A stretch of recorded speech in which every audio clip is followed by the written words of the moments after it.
الحلقات الثامنة.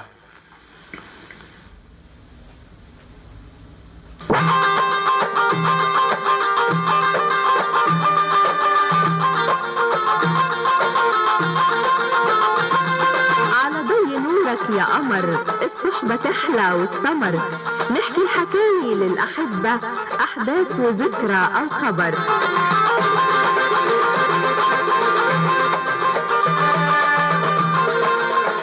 يلا بدنا نتجمع سوا إذاعة قناتنا على الهوا. مساء الخير يا أهل القناة، وبيكم رح يحلى السهر.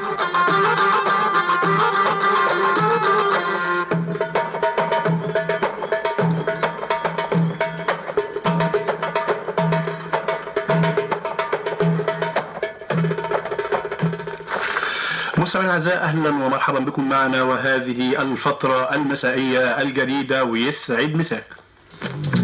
يا عروسة النيل يا حتة من السماء، يلي صورتك جوا قلبي ملحمة. مستمعينا الاعزاء، هذه الفترة تبدأ معكم من الآن وتستمر حتى 9:30 إن شاء الله. مرة نادينا تجري على أصغر ما فينا. معكم خلال هذه الفترة من غرفة مراقبة الهواء سمير فرج والكنايس والمساجد وحسن مبارك،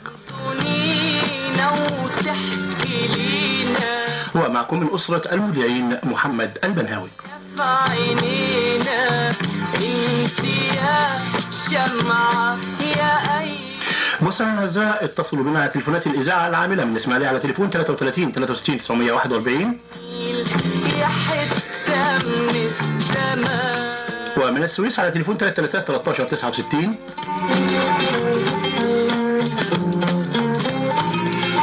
ومن بورسعيد على تليفون 32 350 67.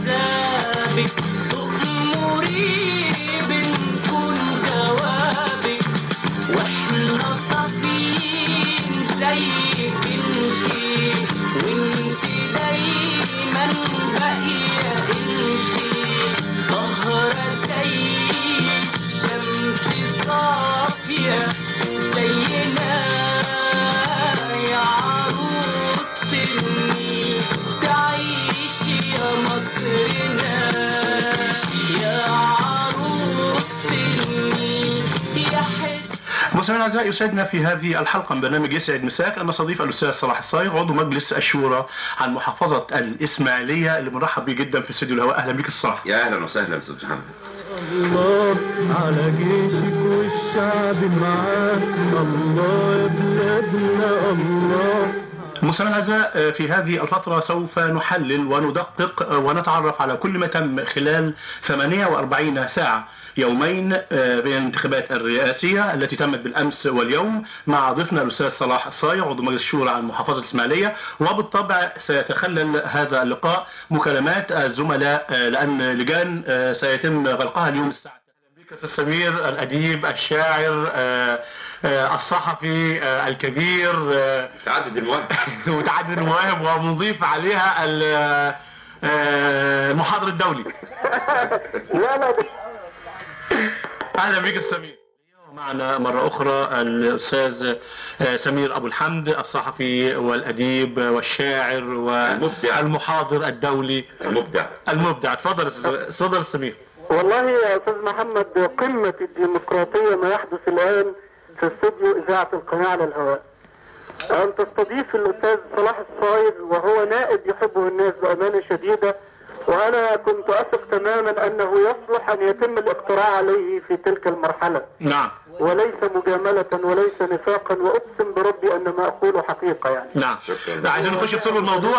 الأستاذ صلاح له حلقة خاصه ان شاء الله هنستضيفه فيها ونتكلم معاه ما له وما عليه مع محافظه الاسماعيليه. هو يهيئ نفسه تماما. انا اعتقد في المرحله القادمه لان يتم الاقتراع عليه رئيسا ان شاء الله للجمهوريه. عايزين نتكلم النهارده على الانتخابات ورايك ايه، وانا سمعت ان في جديد بالنسبه لك بالنسبه للشعب. والله يا استاذ محمد، يعني العمليه الانتخابيه في هذه الاونه تمت بصوره اعتقد انها حضاريه. مدينه الاسماعيليه كالعاده دائما مدينه هادئه، لم تشتعل فيها الثورات ولا الاحتجاجات ولا تلك الاشياء الا بعض الحالات البسيطه جدا التي ذكرها الاستاذ صلاح الصايغ منذ قليل. نعم. وسياده المستشار جمال عمار، وهي لا تذكر بالمره يعني. نعم. يعني باعتبار ان مدينه الاسماعيليه تحوي 201 لجنه و180 مقر انتخابي، ان تحدث حاله او حالتين و700000 و515 ناخب، اعتقد ان نصهم يعني حوالي 300000. احنا بنتكلم في 350,000 في الاسماعيليه. كما يخرج من الزحام يعني حاله او حالتين يعني يثير شغب او يعلن عن احد المرشحين، فاعتقد انها يعني مرت مرور الكرام يعني. تمام. الظاهره حضاريه، واعتقد ان القوات المسلحه المصريه اعطت رمزا ومثلا رائعا للتعامل الانساني. يعني اذا كان البسطاء تم التعامل معهم في اللجان بهذه الصورة المشرقة، نعم، فأنا أعتقد أن يجب وكل مصر يجب أن يرفع القبعة ويجب أن يحيي القوات المسلحة على ذلك التعامل الرائع. يعني نريد أن نسمع الانتخابات الرئاسية شعرا من الأستاذ سمير أبو الحمد. نادوا وهي صغيرة، طفلة صغيرة راحت تسألني، نادوا تسأل من أختار، تسألني نادوا من أختار، هل أعطي صوتي للسلفي للوطني أم أعطي صوتي للإخوان أم للصباحي أم لشفيق أم موسى، فالعدد كبير والله وأنا أحتار، هل أعطي صوتي لرئيس يحلم بالمنصب يعشقه أم أعطي صوتي لرئيس متعته عشق الأشعار وسباحة في نهر الضوء، أم أذهب أختار رئيسا متعته الكبرى في وطني أن يحصد كل الأخبار، خبرني بالله عليك، أرشدني من فيهم يصلح كي يبدر في غد عمار، من فيهم يصلح ينقذنا من شبح الليل الغدار، ينسينا العتمة والجبروت ويعيد الصبح المغوار، ويعيد رخاء يحضننا من بعد شتات وبوار، من فيهم يصلح خبرني أن يزرع في وطن نهار، من فيهم بالله عليك قد يفلح لو يبقى رئيسا أن يبني وطن المنهار. يعني بنقول الله الله الله لغايه بعد بكره الصبح، لغايه ما تظهر نتيجه الانتخابات يا استاذ سمير. تميز من نشكرك جدا ونشكر نادو التي اوحت لك بهذه القصيده. اشكرك حبيبي واشكر سياده النائب صلاح الصايغ.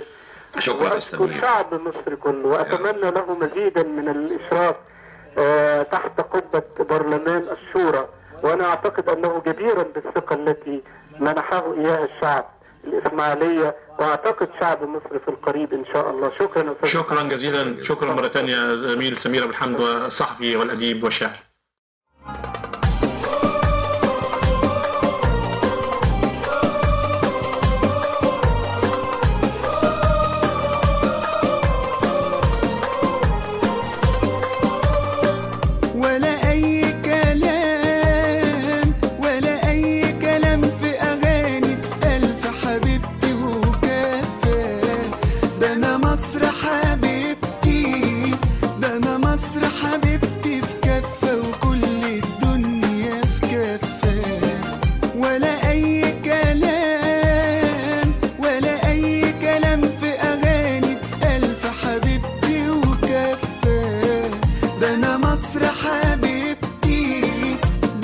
مصر حبيبتي